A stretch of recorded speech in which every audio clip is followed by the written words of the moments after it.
بسم اللہ الرحمن الرحیم۔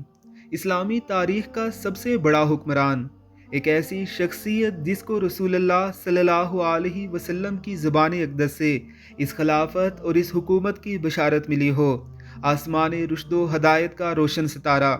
رسول اللہ صلی اللہ علیہ وسلم نے اپنے پیارے صحابی حضرت معاویہ رضی اللہ تعالی عنہ کو یوں دعا دی: اللہم اجعلہ ہادیم مہدیم وہدی بہ۔ اے اللہ، معاویہ کو ہادی یعنی رہنمائی کرنے والا اور مہدی یعنی ہدایت یافتہ بنا، اور اسے لوگوں کے لیے ہدایت کا ذریعہ بنا دے۔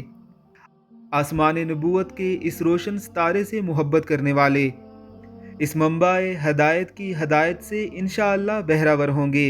اس مہدی و ہادی سے محبت کرنے والوں کو انشاءاللہ العزیز اسی کا ساتھ بروز حشر نصیب ہوگا۔